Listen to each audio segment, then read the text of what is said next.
Serialized cards is a phenomenon mainly known from sports cards, and the first sport card in which we saw the serialization was Vince Lombardi's Pro Set football card from 1990.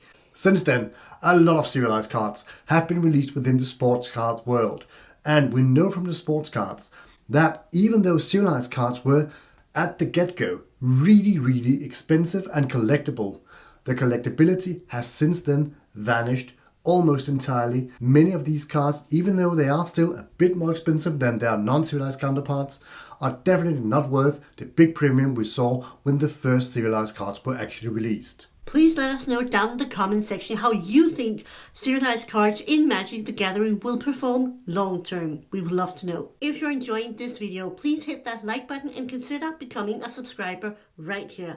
We really appreciate it and thank you so much for watching. The first serialized card in Magic the Gathering was released in a secret lair called Phyrexian Praetor's Complete Edition, and this set was released in November 2021. The card was mirrored by Serious Seer, and there was from 1 to 100 in this serialized version.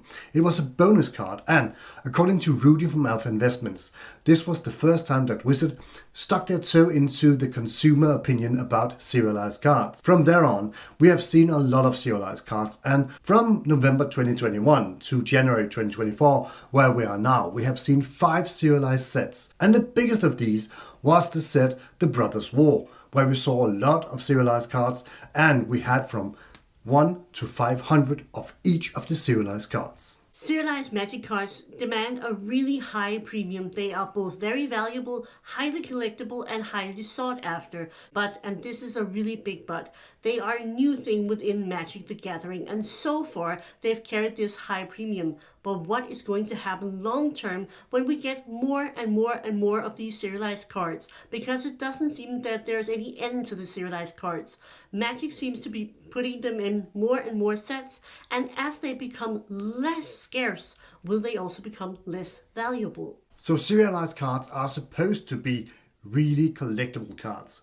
But there is a problem, and this problem is of course that even though they are highly collectible and they should be chased, they are too rare to actually be chase cards. To actually have a chance of getting a serialized card, you need to buy an exorbitant number of boxes to open. And that means that in the long run, you're going to spend more money on boxes than you're actually going to get from the card itself. You're, in other words, just better off buying it on the secondary market.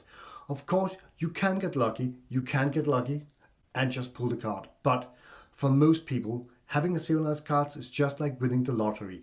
And you are a fool if you think that you're going to do that on any, regular occasion.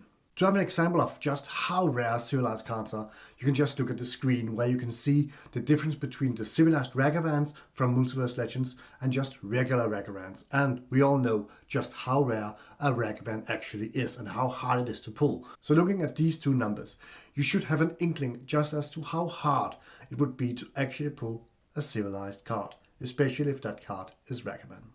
Another known issue and problem with the serialized cards is in the way that Wizards are distributing these cards, because serialized cards are only available in collector boxes. In sets where you have serialized cards, you will see that the draft boxes are actually being sort of a bad pick, unless of course you just want to draft.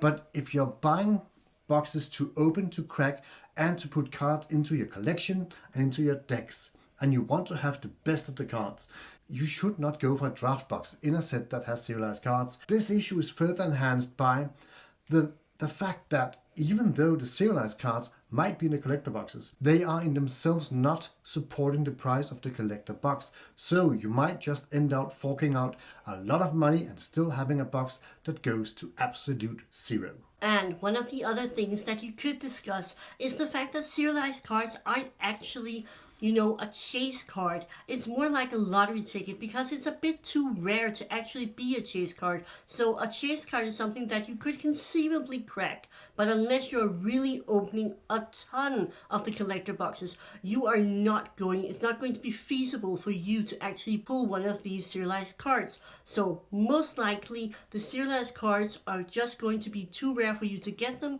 They're putting some downward pressure on the draft boxes.